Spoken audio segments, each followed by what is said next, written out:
মন প্রাণে তোমাকে যে ব্যক্ত রূপে তোমার উপাসনা করেন এবং ইন্দ্রিয়গণকে বিশেষভাবে অব্যক্ত রূপে ইন্দ্রিয়গণ যে আমার দশ ইন্দ্র নাক কর্ণ নাসিকা এই নাসিকা কর্ণ চক্ষুদয় জিহ্বা এই মুখমণ্ডল হস্ত এই আমার লোম ইন্দ্রিয়গুলো এইগুলো হচ্ছে কি ইন্দ্রিয়। যারা ইন্দ্রিয়গুলোকে অব্যক্ত রূপে ব্রহ্মের উপাসনা করেন, অব্যক্ত কার ইন্দ্রিয়গুলোকে বশীভূত করছে করে অব্যক্ত, যিনি ব্যক্ত নয় অর্থাৎ নিরাকার রূপে ভজনা করেন। এই দুইটির মধ্যে শ্রেষ্ঠ কে? অর্জুনের জিজ্ঞাসা কি ভগবানকে, তাই না? যে সাকার রূপে ভজনা করা এবং নিরাকার রূপে, এক কথায় মানে সরল সহজ ভাবে যে নিরাকার রূপে ভজনা করা শ্রেষ্ঠ না সাকার রূপে ভজনা করা শ্রেষ্ঠ? তো তদুত্তরে ভগবান বলিলেন মজ্জাবেশা মনজে মাম নিত্যযুক্তা উপাসতে শ্রদ্ধয়া পরয়া মন্তস্য তেমে যুক্ত তমামতাঃ। অর্থাৎ শ্রী ভগবান বললেন যে সকল ভক্তগণ আমাতে মন নিবিষ্ট করে, আমাতে কি করে? আমাতে বলতে কাকে বুঝাইছে?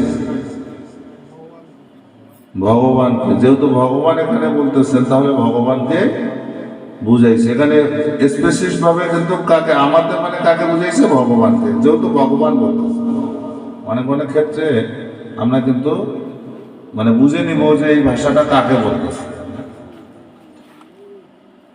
নিত্যযুক্ত হয়ে মানে নিত্য মানে কি?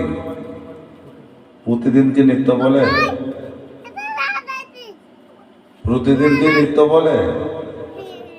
সব সময় মানে কি নিত্য?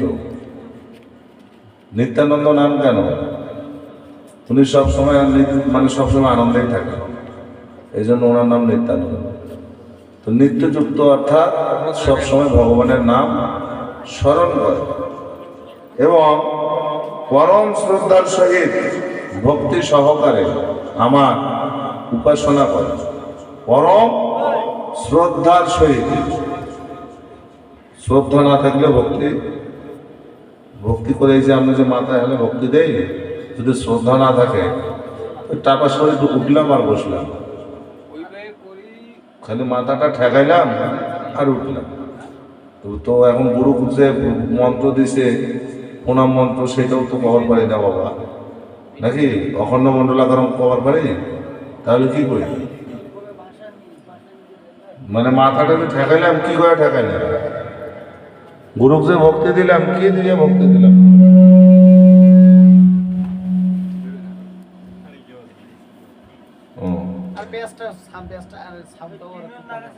আচ্ছা, গুরুক যে আমরা ভক্তি করলাম, কি দিয়ে ভক্তি করলাম? মন্ত্র তো একটা আছে না, বা কিছু তো একটা আছে, তাই না?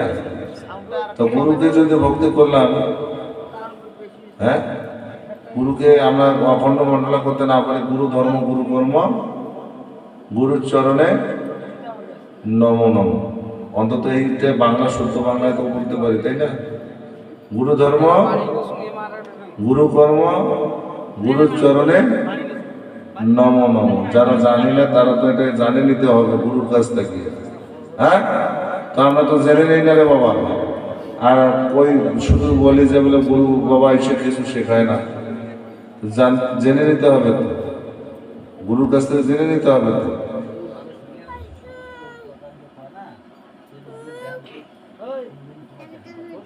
না, আমি কারো এখানে দোষ দেওয়ার জন্য বলি না। আমি কে বললো না বললো, কে কোথায় কি করলো না করলো সেটা তার বিষয়, কিন্তু আমি বললাম মানে তাদের কথায় তো আমার যায় আসে না, মানে তারা কি বললো না বললো তাদের কথায় তো আমার যায় আসে না। কথাটা বললাম এই জন্যে যে অনেকেই বলে যে গুরু আসে কোনো রকমের কোনো শিক্ষাদান করে না। ঠিক আছে, তুমি শিক্ষাদান নেওয়ার যোগ্যতা অর্জন করো না, এই জন্য তুমি শিক্ষা পাও না। আমার কথা বাবা সোজা সবটা, তোমার সেই অর্জন নেওয়ার ক্ষমতা নাই। সাধু সঙ্গ সবার দ্বারা হয় না, আর এই যে গুরুর সঙ্গ পাওয়া সবার কপালে জোটে না। ঠিক আছে, গুরুর কাছ থেকে গুরুর কাছে এমন বস্তু আছে যে বস্তুগুলা সহজে কেউ ভক্তকে কোনো ভক্তকে দেয় না। গুরু কেন দেয় না? জানে যে রাখতে পারবে না, এর দিয়ে তো কোনো লাভ নাই। তো গুরু ধর্ম গুরু কর্ম গুরুর চরণে নম নম, এই কথাটা মনে রাখবে। স্বামী ধর্ম স্বামী কর্ম স্বামীর চরণে নম নম। যাকে প্রণাম করেন না কেন এইটা বলে প্রণাম করবেন, ওনার উদ্দেশ্যে, ওনার নামটা স্পেসিফিক ভাবে ওনার নামটা ধরে।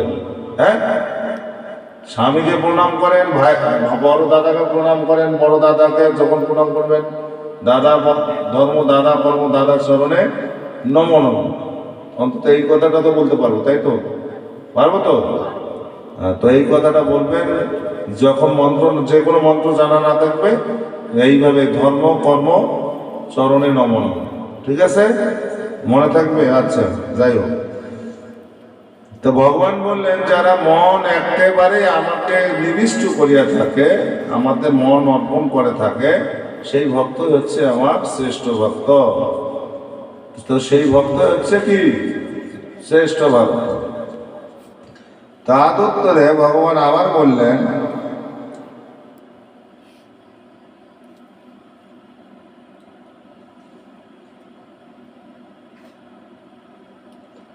যারা সমস্ত ইন্দ্রিয়গুলো তো একটু আগে বললাম, নাক কর্ণ মুখ, অনেক সময় কি চোখ দিয়ে আমরা কি দেখি যে একটা সুন্দরী মেয়ে যাইতেছে, বাবা রূপ দেখলে কিবা কয়, রূপ দেখলে মন যায়, কইলে বা কিবা কয়, একটা কথা আছে। ওই একটা সুন্দরী মেয়ে যাচ্ছে, ওই কথাটা কিন্তু আমার মনে আসে যে একটা রূপ দেখলে মনটা চলে গেছে। আর যদি কই কওয়ার পরে যদি বাবা ধরে জুতা দিয়ে মারে, এইটা ভয়ও আবার আছে। কিন্তু তার দিকে দৃষ্টিটা গেছে কোন দৃষ্টিতে? কোন দৃষ্টি গেছে? কাম দৃষ্টিতে। তো যারা কামকে বশীভূত করতে পারছে, কামকে নিজের আয়ত্তে নিতে পারছে, বশীভূত মানে কি? নিজের কন্ট্রোলে, তাই না? আমার অনেক শিষ্য আছে, কেউ মনে করেন অনার্সে পড়তেছে, কেউ ডিগ্রিতে পড়তেছে, কেউ কলেজে পড়তেছে, অনেক আছে, অনেক মেয়ে আছে, মানে আমার ধর্ম মেয়ে আছে, এমনি মেয়ে আছে, কত মেয়ে, সবাই তো মেয়ে, তাই না? কেউ মা। তো যখন কন্ট্রোলে থাকবে তখন আপনি তাদেরকে মায়ের চোখে দেখবেন বা মেয়ের চোখে দেখবেন। আর যখন আপনার কন্ট্রোলে থাকবেন না, ওই যে এক কথা, রূপ দেখলে মন যায়, কইলে বা কি ব্যাপার, এই কথাটা তখন মনে আসবে। অর্থাৎ কাম ভাব চলে আসবে, নিজেকে কন্ট্রোল করতে আর পারলেন না। আবার অনেকের মেয়ের ক্ষেত্রেও এরকম হয়, শুধু যে পুরুষের ক্ষেত্রে হয় তা নয়, মেয়ের ক্ষেত্রেও এরকম হয়। মেয়েরাও যখন দেখে যে সুন্দর একজন সুপুরুষ একজন যাচ্ছে, তখন তাকে কিন্তু দেখার পরেও তাদেরও মন কিন্তু ওই কাম ভাব চলে আসে। তো তাদেরকে কাম ভাবটা কন্ট্রোল করার একমাত্র উদ্দেশ্য, মানে একমাত্র হচ্ছে গীতা। আপনারা যত পারেন গীতা পাঠ করবেন, গীতা পাঠ করে শুধু বাংলা অর্থগুলো বুঝার চেষ্টা করবেন, তাহলে আপনাদের জীবনে যত কিছু আছে ঝড় তুফান সব কিছু কিন্তু দূরীভূত হবে। তো আমরা কিন্তু বেশি করে আমরা ধর্ম সম্পর্কে জানি না। ধর্ম সম্পর্কে না জানার কারণে, সনাতন ধর্ম সম্পর্কে না জানার কারণে আমরা বিভ্রান্ত হই। নানা জায়গায় নানান রকম জন কথা বলে, কিন্তু আমরা উত্তর দিতে পারি না। হ্যাঁ, তো আমাদের ধর্মটা মানে কিভাবে ছোট হয় সেইটাই চেষ্টা করি। সনাতন ধর্মটা একে তো ছোট করার মতো কারো ক্ষমতা নাই, একে যতই কেউ বলুক, সনাতন চিরন্তন সত্য এবং শাশ্বত এবং পুরাতনের, সনাতনকে কেউ নষ্ট করতে পারবে না। তো সনাতন নষ্ট করার মূল কারিগর কারা? আমরাই না? কালকে কিন্তু এই বিষয় নিয়ে একটু আলোচনা করছি, কারণ একে অপরের প্রতি আমাদের হিংসা,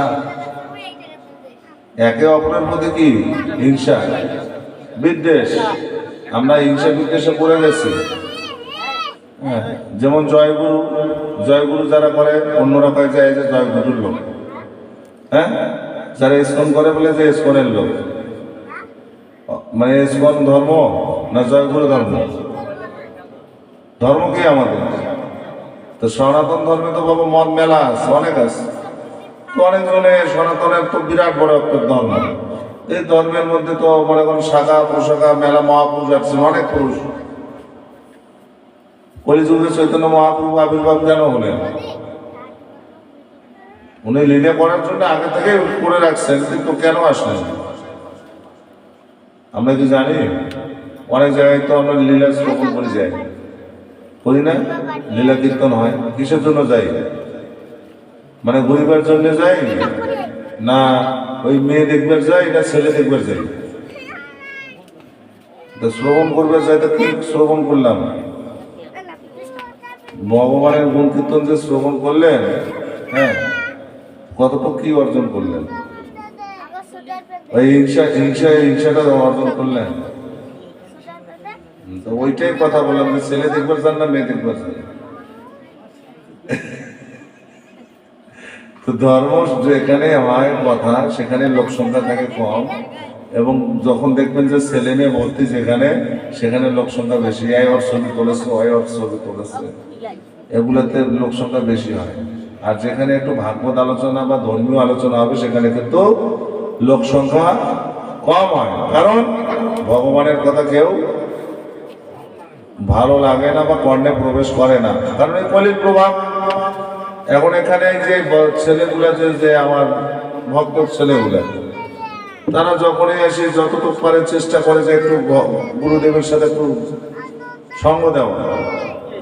অনেক জায়গায় ভক্ত আছে, সবাই তো এই সুযোগটা পায় না। সব জায়গায় আমি মানে ভাবে বলতেছি, আমি যদি প্রত্যেক দিন একটা করে গ্রাম ঘুরি, তাহলে বছর তো কেন 10 বছরও ঘুরতে শেষ করতে পারবো। আমার বংশধরেরা এমন আমাদের ভক্ত রেখে গেছেন, এবং আমার দ্বারা যতগুলো হয়েছে 10 বছরও 5 বছরও মনে শেষ হবে না, একদিন করে যদি বেড়ে। কোনো জায়গা তো 2-3 বছর, এই যে বাতাসন থেকে লোক আসছে, যারা আসছে ওনাদের মনে করেন প্রায় 2 বছর পার হয়ে গেল, ওনাদের গ্রামে এখনো প্রবেশ করি। ওনারা তো বারবার আমাকে বলে যে বাবা আপনি আমাদেরকে ভুলে গেছেন। তো ঘটনা হচ্ছে যে আমি প্রবেশ করতে পারিনি। আপনারা তো মাসে 6 মাসে হোক বা 3 মাসে হোক 4 মাসে হোক একটু তো পাচ্ছেন, তো সেইটুকুই আপনারা কিন্তু ধরে রাখতে পারতেছেন না। ছেলেগুলোর জন্যই ধরে রাখতে, আর ছেলেগুলো যদি করতেছে, তো ছেলেগুলোকে বলতেছেন বাবা এরা তো বড় ধার্মিক হয়ে গেছে, মানে এদের মজা নিচ্ছে। হ্যাঁ, এদের মজা নিচ্ছেন, আমার নিন্দাও করতেছে যে বড় বড় সাধু মহারাজ হয়ে গেছে। তো এরা গুরুর সঙ্গ পাইছে দেখি এই স্বাদটা পাইছে, যে গুরুর স্বাদটা কি। আর এই গুরুর স্বাদটা যারা পাইছে একবার, তারা কখনোই বলতে পারবে না। আর যাদের মতিভ্রষ্ট হয়, মাথা নষ্ট হয়, তারা কিন্তু এই স্বাদটা পায় না। গুরু কি জিনিস সেই স্বাদটা পায় না বাবা। পায় কি? হ্যাঁ, অনেকেই আছে আমার কাছে দীক্ষা নিচ্ছে, দীক্ষা নেওয়ার পরে বলে যে বলে তোমার গুরু হচ্ছে। আমি ইন্ডিকেট এটা বুঝতেই পারবেন আপনার কাছে কার উদ্দেশ্যে বলতেছে, তাহলে ওনার গুরু আমি নই। ওনাকে কি আমি দীক্ষা দেয়নি? যদি দীক্ষা দিচ্ছি, তাহলে উনি কেন বলবে যে তোমাদের গুরু আসছে? তাই না? তা আপনি যদি মনে করেন আমার কাছে, মনে করেন আপনি আমার কাছে দক্ষিণা নিতে, মানে অন্য বাড়িতে যদি আমি দক্ষিণা নিই, এক বাড়িতে, এই যে ধরেন বিপুল বাবার বাড়িতে দক্ষিণা নিই, হ্যাঁ, দক্ষিণা নিয়ে এখন যদি এই বাবার বাড়িতে আসি, যদি না আসি, তো তার মনটা কি বলবে? খারাপ বলবে। তো আমরা যদি ওই দক্ষিণা যদি নেই, তো সবার বাড়িতেই নিতে হবে। না নিলে যেন কারো বাড়িতেই দক্ষিণা না নেই, এক কথায় শেষ। দক্ষিণা নিলে সবার বাড়িতে নেই। তো আজকে আমরা চাউল যে উঠেছি, কার বাড়িতে চাউল উঠেছে আমি তো জানি না যে আপনারা চাউল উঠেছেন। আজকে যাই একটু খিচুড়ি পাই, এর জন্য চাউল উঠেছে। তা আপনারা চাল যেখানে উঠান না কেন, বাড়ি কেন বাদ দেন? কোনো বাড়ি বাদ দেবেন কেন? বাড়ি বাদ দেওয়া যাবে না, ভক্তের মনে আঘাত দেওয়া যায় না, যতই কিছু হোক। তদ্রূপ আমাকে দিয়ে উদাহরণ দিলাম, আমি যদি এক বাড়িতে দক্ষিণা নেই, আর এক বাড়িতে যদি না যাই, দক্ষিণা না দেখ সে যদি না যাই, তাহলে তার মনটা কষ্ট পাবে। তো আমি যদি জানার পরও যদি সেই কাজটা করি, তাহলে অবশ্যই আমার এটা ভুল, তাই তো? ভুল তো, হ্যাঁ, এটা ভুল না? যদি আমি মনে করেন এই যে আপনার বাড়িতে গেলাম, কিন্তু ওই মৃণাল বাবার বাড়িতে গেলাম না, তাহলে তো কেমন হয়? হ্যাঁ, সেটাই, দেখতে গেলে না, সমান তো সবাইকে দেখতে হবে। সমান কে বড়, কে ছোট, কে ধনী, কে গরিব, এগুলা ভেদ বিচার করা যাবে না। শাস্ত্রীয় মতে আমরা মানে যদি আমাদের মন ঠিক থাকে, তাহলে আমাকে সবাই বাড়িতেই গৃহে যেতে হবে। অনেকজন আছে বাবা বড় বড় বড় যারা আর কি, মানে এই জগতের যারা আর কি বড় প্রভাবশালী, তাদেরকে এক ভক্ত তখন আমাকে বলল, এক ভক্ত এই যে আসছিল, তখন এই যে পেঁয়াজে বাজার গোয়াল করে গাওয়ালি যে করে, তো সেই ভক্তই বললো যে বাবা আমাদের একজন গ্রামে আছে, ওনার বাড়িতে প্রসাদ মানে উভয় দিয়ে আসতে হয়, আর উনি আমাদের মানে বাড়িতে কখনো আসে না, কিন্তু ওনার বাড়ির অনুষ্ঠানে যদি কেউ না যায়, বাবা এমন কথা কয়, বাধ্য হয়ে আমাদেরকে ওখানে যাওয়া লাগে। তা আমি বললাম যে উনি যেহেতু আসে না, তো ওনার বাড়িতে আপনারা যান কেন? বলতেছে আমাদের একটু মনে করেন ক্ষুধা। কি ক্ষুধা? ভগবান ওনারাও একটু বড় বড় ভক্তদেরকে ডাকে, বড় বড় মানে ভক্ত বলতে কি, ওই ভগবানের যে বাণী বা বক্তা বা অনুষ্ঠান, বড় বড় অনুষ্ঠান করে, টাকা আছে না বাবা, টাকায় তো সব কিছু করে, তাই না? তো বড় বড় মনে করেন অনুষ্ঠান করে, এখন বড় বড় মহাজনেরা বক্তারা আসতেছে, তাদেরকে দর্শন করার জন্য এখন মনে করেন অবশ্যই আমরা গরিব মানুষ, পচা মানুষ বাবা, এখন তো ও আমরা তো আনতে পারবো না, তাহলে ওদের বাড়িতে যাই একটু দর্শন করি, ওই ব্যক্তিদেরকেও দর্শন করি এবং তার কথাগুলো একটু শ্রবণ করি, এই সৌভাগ্যটা যেন একটু হয়। ও ওনার দ্বারাই আমাদের এইটা হয়, এই জন্যই আর কি ওনাকে বাদ দিতে পারি। তো এইটাই হচ্ছে বাবা, কলির প্রভাব হচ্ছে এটা, যে যাদের এই জগতে ধন সম্পদ আছে, কলির যে মাহাত্ম আছে, ভাগবতে স্পষ্ট আছে যে যারা এই কলিযুগে যারা আর কি সুদখোর, মানে সুদ যারা খাবে, যাদের টাকা বেশি, হ্যাঁ, তারাই হবে কি মহৎ প্রধান, ঠিক আছে? আর 12 মণ হবে ব্রাহ্মণ, 12 মণ হবে, কালকে 12 মণের ব্যাখ্যা দিছি, 12 মণ কিভাবে হয়, 12 মণ বামন ব্রাহ্মণ, কি বাবা দেয়নি? কালকে তো কথাগুলো বলছি। তো 12 মণ ব্রাহ্মণ বামন, এই 3 প্রকারের লোক আছে। তো 12 মণ হইলে বাবা এক মনে থাকতে হবে, 12 মণে যাওয়া যাবে না, মনে ওইদিকে ওইদিকে এইদিকে ওইদিকে চতুর্দিকে যাওয়া যাবে না, মনটাকে কি এক জায়গায় রাখতে হবে, তবে ভগবানকে পাওয়া সম্ভব, তাই নয় কি? আমরা সবই জানি, জানার পরেও অজ্ঞানের মতো কাজ করি, আমাদের অজ্ঞানে আমরা পরিপূর্ণ, একে অপরের প্রতি আমরা কি হিংসা পরায়ণ, একে ও দেখতে পারতেছে না, ওই সংগঠনকে ও সংগঠন দেখতে পারতেছে না, হ্যাঁ, ওই সংগঠনের কথা মতো যদি না চলে তো ও দেখতে পারতেছে না, মানে যার যার সংগঠন তার তার মতো। তো ঘটনা হচ্ছে আমরা কিন্তু সবাই কিন্তু বাবা সনাতনী,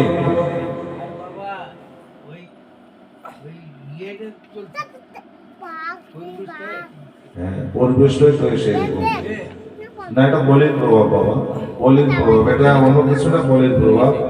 বলি ঢুকে গেছে সবার ভিতরে, মস্তিষ্ক হরণ করে ফেলছে, মস্তিষ্ক এমন ভাবে হরণ করছে যে দেখেন এই যে বাবা প্রতিনিয়ত মনে করেন ওনার অনুষ্ঠান চলছে, আসে ওনার ডাক দিলে আসে, এটা তো যাই হোক একজন পরম ভক্ত মানুষ, এই জন্য ভগবান ওনাকে ওনার এই ভাগবত সংঘ বা যে কোনো অনুষ্ঠানে আসার সুযোগ করে দিয়েছে।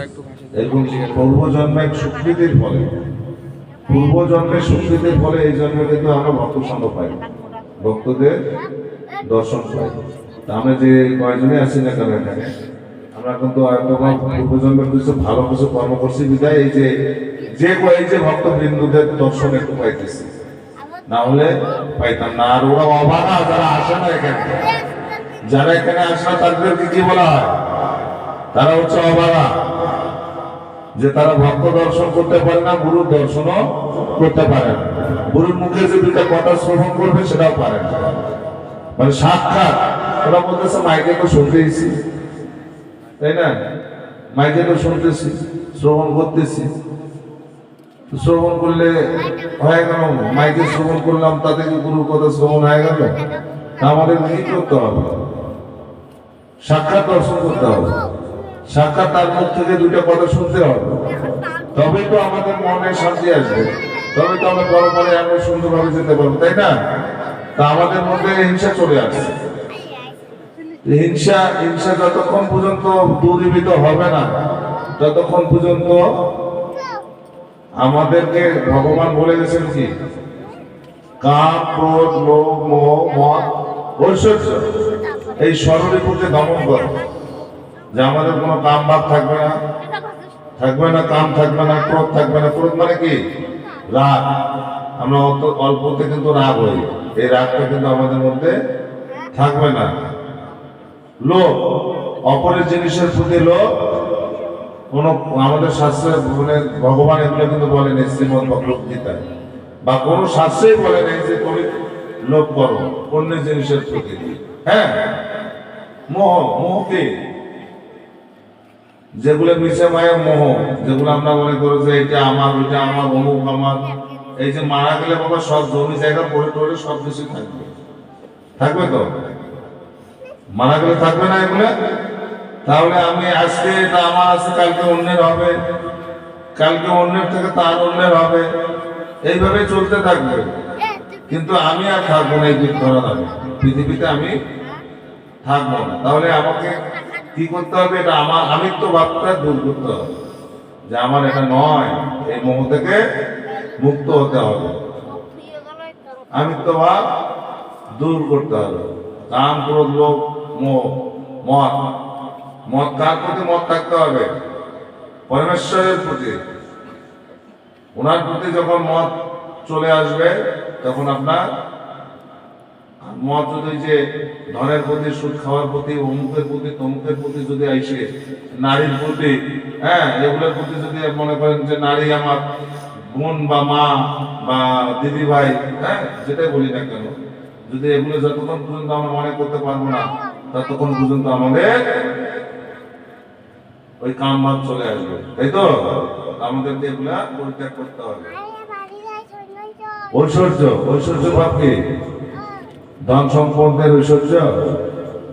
মরলে তো সব শেষ, একটু আগে বললাম, মারা গেলে সেকেন্ডের টাইম নেই, এক সেকেন্ড সময় দিবেন আপনাকে ভগবান। আপনাকে যখন ওনার নিয়ে যাওয়ার সময় হবে, এক সেকেন্ডও সময় দিবেন। তো আমাদেরকে ঐশ্বর্য ভাব ত্যাগ করতে হবে। ঐশ্বর্য ভাব ত্যাগ করে কার ঐশ্বর্যিত হতে হবে? ভগবানের ঐশ্বর্যিত হতে হবে। যেমন আমি আজকে ব্যাসাসনে বসছি, এই যোগ্যতা আপনি কেন অর্জন করেন? আপনাকেও করতে হবে। আপনি সেরকম কর্ম করেন, সেরকম জায়গায় আসেন, তাহলে অবশ্যই এখানে আপনি বসবেন, আমি ওইখানে বসবো, নাকি? তো সেই ভাবটা আপনাদের মধ্যে তো নিয়ে আসতে হবে। এই যে এমন সারা রাত আমি কথা বলবো, সমস্যা নেই, কিন্তু আপনারা থাকতে পারবেন? হ্যাঁ, এইভাবে কথা বলে থাকতে পারবেন? আপনাদের এখনই ঘুম চলে আসছে, এখনই কিন্তু নিন্দে চলে আসছে। তো আপনারা কি করবেন? লোভ, ক্রোধ এগুলোকে একটু বর্জন করেন। কাম, ক্রোধ, লোভ, কাম তো বাবা বন্ধ হবে না, কাম ভাবটা থাকবে। কেন থাকবে? কলির প্রভাবে থাকবে, ক্রোধও থাকবে। ক্রোধটাকে কি করতে হবে? কন্ট্রোল করতে হবে, অনুরাগ করতে হবে, রাগ এবং অনুরাগ। আমি আমার ভক্তের প্রতি রাগ হয়েছে, সে যদি আসে আমাকে যদি বলে বাবা ভুল হয়ে গেছে, তাকে কি আমি আর কি ক্ষমা আর কি কোনো আমার আছে? সে যদি আমাকে ভুল স্বীকার করে আর কোনো কিছু বলার আছে? সেটা যদি আমি ক্ষমা করে না দিই, তাহলে আমার মধ্যে সেই গুণগুলো থাকবে কোথায়? সম দম ক্ষম, জীবের সমস্ত জীবের হিতপরায়ণ, সমস্ত জীব, যত জীব প্রাণী আছে, জীব সকল আছে, তাদের প্রতি হিতপরায়ণ হইতে হবে। ভগবান বলছেন যে হিতপরায়ণ। হিতপরায়ণ মানে কি?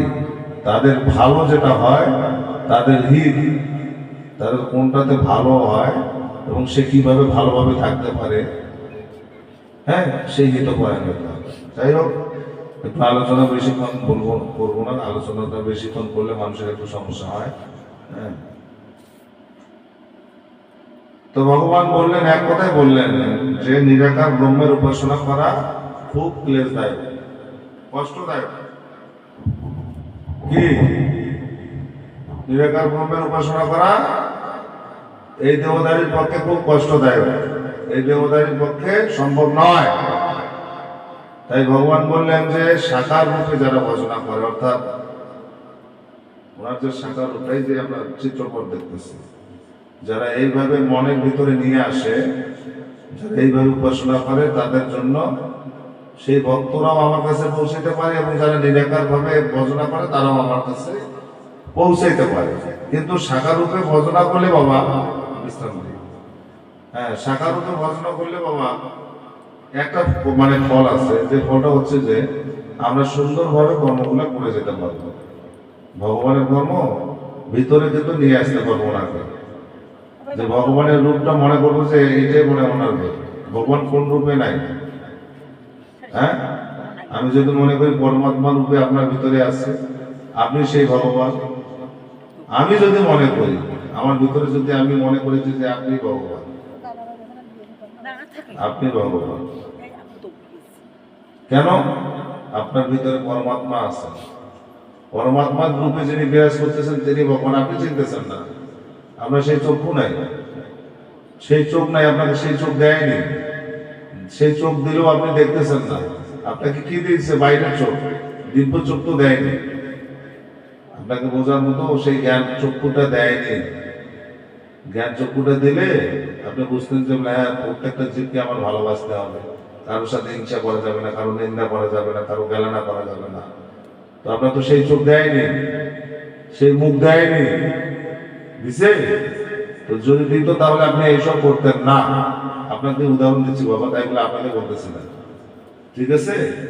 তো ঘটনা হচ্ছে আমাদেরকে যারা সাকার ভগবান বলতেছে যে দেবদারিগণের পক্ষে নিরাকার ব্রহ্মের উপাসনা করা খুবই কষ্টদায়ক। কেননা যদি এই যে আমার নিরাকার যারা উপাসনা করবে তাদের ক্ষেত্রে কি হবে? যদি আঙ্গুল কাটা যায়, এই যে আঙ্গুলটা কাটা গেল, আঙ্গুল কাটা গেলে কি বাইর হয়? ব্লাড বাইর, রক্ত বাইর হয়, রক্ত বাইর হয় না?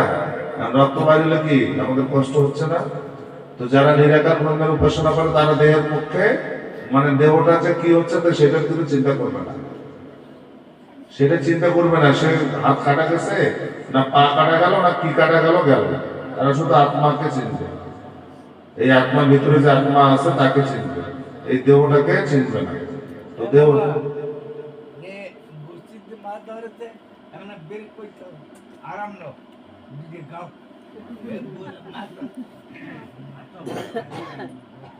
গাইড আমি তো শেষ করবো এখন বাবা। তোমরা যে পয়সা বসে মাছ ধরছে ঠিক আছে, আমি দুটো কথা এটা শেষ করি, দেখো তো কথা থাকবে। আমি তো সারা রাইতে আছি। আরে আলোচনাটা এখন যদি না করে পরে করিয়ে থাকবে, এটা তোমরা 10 মিনিট পরে তো বাড়ি চলে যাবে। লোকগুলো আছে, এই লোকগুলো তো বুঝি না কতটা তর্ক করবে। আচ্ছা আচ্ছা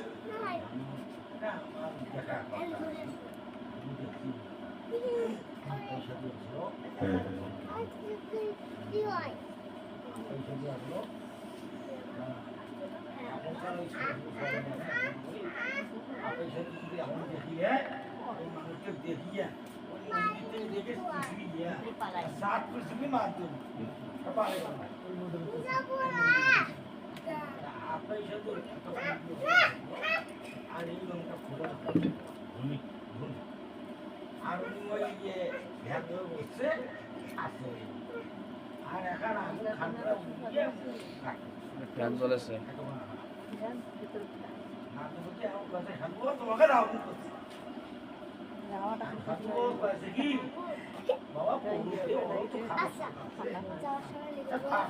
খাইতে খাইতে যখন আলাম আচ্ছা তেতে মিটি যাইবে আপনি আবুকে তো আমরা শুধু তো আমরা আপনি খান বানা নিবি আমরা এত খান আমরা নিবি গম্ভীর খাওয়া তো কি আগে তোমার সামনে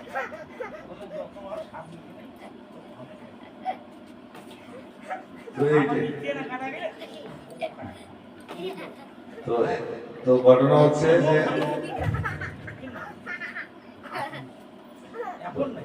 এখন নাই, এখন পাওয়া খুব দুষ্কর। এখনো না আছে কিন্তু সেগুলো না, সেগুলো এখন নীরবে আছে, এখন নাই, ওই নীরবে আছে।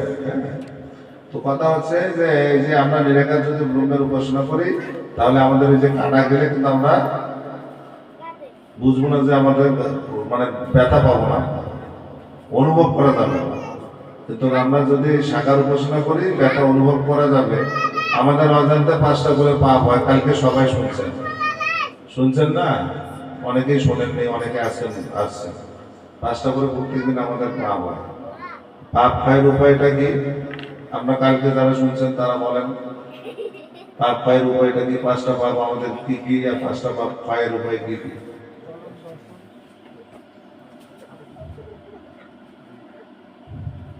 ব্রহ্ম হত্যাজনিত পাপ, গুরু পত্নী হরণ হত্যাজনিত পাপ, হ্যাঁ।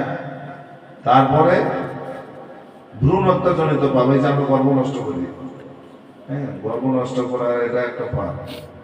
তারপরে কীট পতঙ্গ হত্যাজনিত পাপ। তারপরে হচ্ছে গুরু হত্যাজনিত পাপ, গুরু হত্যা এবং গুরু পত্নী হরণ। তাহলে মোটে 5টা পাপ আমাদের, প্রত্যেকদিন 5টা করে পাপ আমরা করি আর না করি, এই 5টা করে পাপ আমাদের হচ্ছে। এখন অন্য পাপ যেগুলো করতেছে সেগুলো তো করতেইছি, কিন্তু আমাদের অজান্তে এগুলা পাপ হচ্ছে। এই 5টা পাপ থেকে কেউ মুক্তি মানে আসার জন্য না করে যে এই পাপ 5টা আমাদের মানে হবে না, এই 5টা পাপ আমাদের প্রত্যেকদিন হবে। তাহলে পরিত্রাণ তো অবশ্যই আছে। পরিত্রাণের উপায় কি? পরিত্রাণের উপায় সন্ধ্যা করো, সন্ধ্যা করো, ত্রিসন্ধ্যা করো। হ্যাঁ, ত্রিসন্ধ্যা কর্ম করো। ত্রিসন্ধ্যা কর্ম কি? সন্ধ্যা মানে কি? কালকে তো সবাই বলবো সন্ধ্যা মানে কি? সন্ধ্যা আরতি, হরে কৃষ্ণ। কালকে কইলাম আর আজকে ভুলে গেলে এই যে হলো আপনাদের মানে নলেজ ছিলেন না, আপনি ছিলেন না, এই তো আরাম ছিল। সন্ধ্যা মানে কি? সবাই ভুলে গেছে। যাই হোক, সন্ধ্যা মানে হচ্ছে গুরুর নাম স্মরণ করে গোবিন্দকে সন্ধান করা, ঠিক আছে? আজকে কাম ধরিয়া মলিত হইবে, মলা দাও। যেমন মাস্টারের ঘর মলা দেয় না, আর মলা দিয়ে বাইরে খেয়াল হোক, সেরকম খেয়াল করা কি? গুরুর নাম স্মরণ করে গোবিন্দকে সন্ধান করা, এর নাম হচ্ছে সন্ধ্যা। আমরা যে কোনো সময়, যে কোনো টাইম, এনি টাইম এই সন্ধ্যা কর্ম করতে পারি, যে কোনো স্থানে। যদি শুদ্ধ জায়গায় বসে আমার দেহ যদি মন পবিত্র থাকে তো অবশ্যই এই সন্ধ্যা কর্ম আমরা করতে পারবো। শুধু বিগ্রহের সামনে বললাম তা নয়, মনের ভিতর বিগ্রহে যে আছে, এই বিগ্রহকে তুমি চিত্ত পর্যায়ে আছে তাকে জাগ্রত করো, ভিতরে যে আছে তাকে জাগ্রত করো। তাহলে এই 5টা পাপ থেকে মুক্তির উপায় কি? সন্ধ্যা করা, আরতি নয়, সন্ধ্যা করা। আরতির হিসাবটা হচ্ছে আলাদা, সন্ধ্যা করা। সন্ধ্যা মানে কি? গুরুর নাম স্মরণ করে গোবিন্দের সন্ধান করা। গোবিন্দকে সন্ধান করে। আমরা যেহেতু কৃষ্ণ ভক্ত সেহেতু আমরা গোবিন্দকে সন্ধান করবে। যারা শৈব ভক্ত তারা কি করবে? শিবকে সন্ধান করবে, ঠিক আছে। যারা শাক্ত দুর্গা কালীর যারা উপাসক তারা কি করবে? ওই শাক্ত দুর্গা কালীকে ওনাকে ডাকবে, ঠিক আছে, সন্ধান করবে। তো যারা যেরকম আছে তারা সেভাবে সন্ধান করবে। কিন্তু আমরা সবাই এক ব্রহ্মরই উপাসক। ভগবান এক ব্রহ্ম, ব্রহ্ম একজন, 5 জন বা 2 জন বা 4 জন বা 1000 জন নয়, কিন্তু ওনার রূপ অনেক, উনি অনেক রূপে আছেন। তো আমরা বুঝতে পারলাম তো। তো ভগবান বললেন সাকার উপাসনাটাই হচ্ছে শ্রেষ্ঠ, নিরাকারের চেয়ে সাকার উপাসনাটাই হচ্ছে শ্রেষ্ঠ। কেন শ্রেষ্ঠ? সাকার উপাসনায় আমরা সংসারে গৃহস্থ থেকে ভগবানের উপাসনা করতেছে, গৃহস্থ ধর্মটাকে শ্রেষ্ঠ ধর্ম করছে। কেন? এখানে দুই একটা সাধুগুরু বৈষ্ণব যারা আসে তাদেরকে আমরা কিন্তু সেবা দিতে পারি। কীট পতঙ্গ থেকে শুরু করে একটা পিঁপড়া পর্যন্ত আমাদের বাড়ির থেকে গৃহ থেকে যদি একটু আমরা ওই চিনি যদি পড়ে, তো সেই চিনিটাও কিন্তু আসে বাবা খাবে। সে কিন্তু তার আহারটাও কিন্তু ওই গৃহস্থ থেকে হয়। হ্যাঁ, তো আমরা গৃহস্থ ধর্মটা হচ্ছে, গার্হস্থ ধর্মটা হচ্ছে আসলে মানে বড় বড় বড় করে বলা হয়েছে। আর এই যে বানপ্রস্থ আর যে ব্রহ্মচর্য এদেরকে কঠিন করা হয়েছে।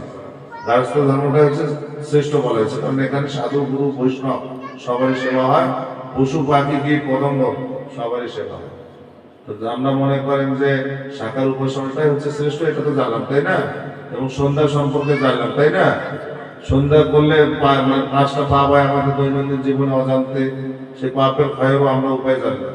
তো আমরা জানলাম যদি ভগবানকে যদি মনে করেন সন্ধ্যা কর্ম করায়, ভগবানকে আমরা পাইলেও পাইতে পারি, কিন্তু সেরকম মন লাগবে। পাইছি যে এমন কথা কেউ বলতে পারবে না, কিন্তু অনেকেই বলে না যে আমরা যদি ভোগ লাগাই তো আমরাই পাবো, মানে ভগবান পাইতেছে, অন্যজন ভোগ লাগাইলে পাবে না। তাহলে কি ওরা ভগবানকে পাই গেছে? স্পেসিফিক ভাবে বলা যাচ্ছে যে তারা পায়া গেছে। হ্যাঁ, তারা ওই জন্য বলতেছে, যাই হোক আমার পাও লাগিয়ে দিয়েছে, সবার ওই একই অবস্থা। তো এখান থেকেই ভগবানের বাণী আমি এখানে সমাপ্তি ঘোষণা করতেছি।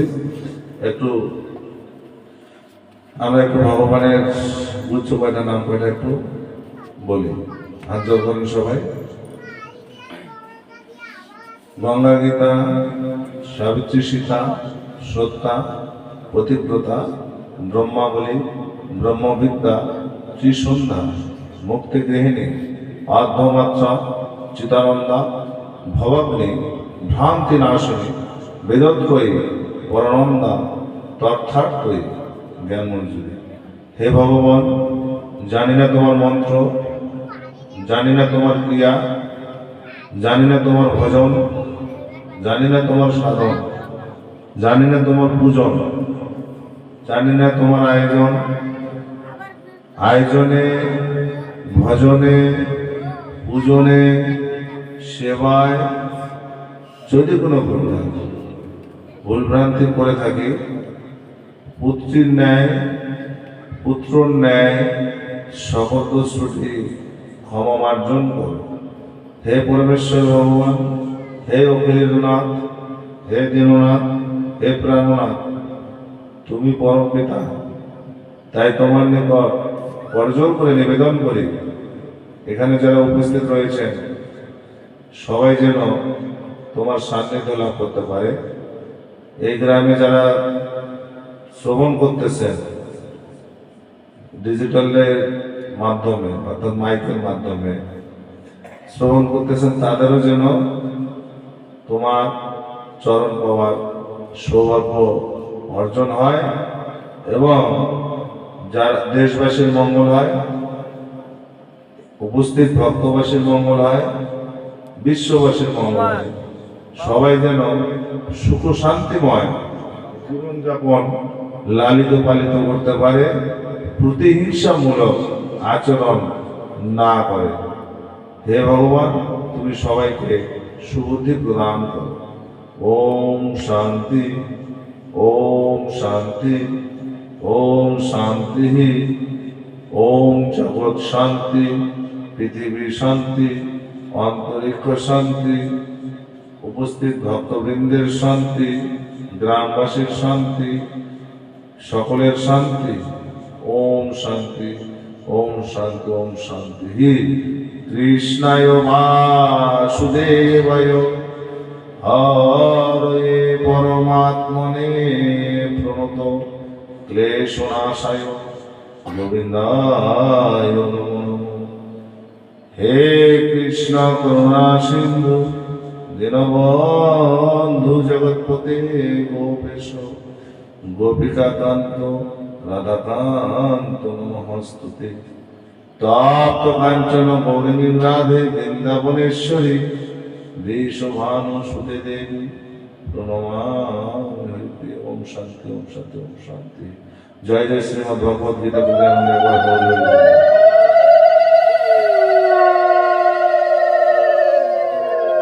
একটা গান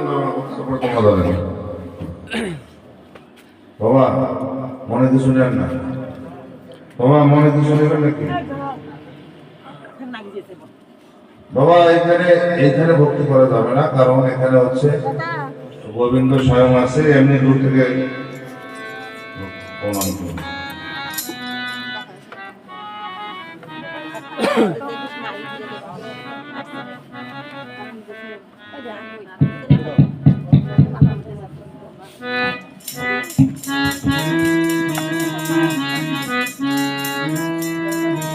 একদিন মাঠের ভিতরে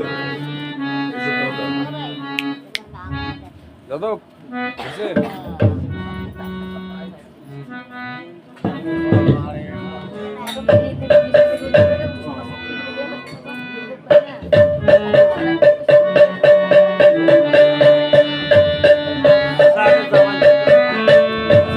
কাকা কাকা ওইটা নিয়ে তোমার ফুল দিবে,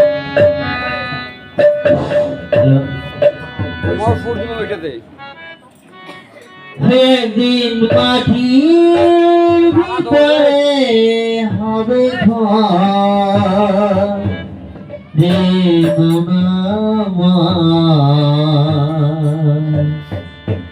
কেন বাঁধ দালান ঘর রে মনামার, মাইকুস ডাঙে দেখ কেন বাঁধ দালান ঘর।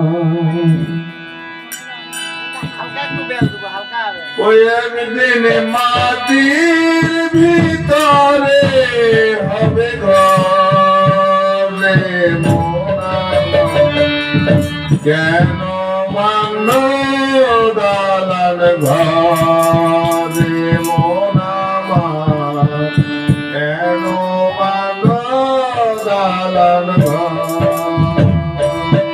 একদিন মাটির ভিতরে হবে ঘর রে মনামার, কেন বাঁধো দালান ঘর রে মনামার, কেন বাঁধো দালান ঘর। আর প্রাণ পাখি উড়ে যাবে পিঞ্জর ছেড়ে,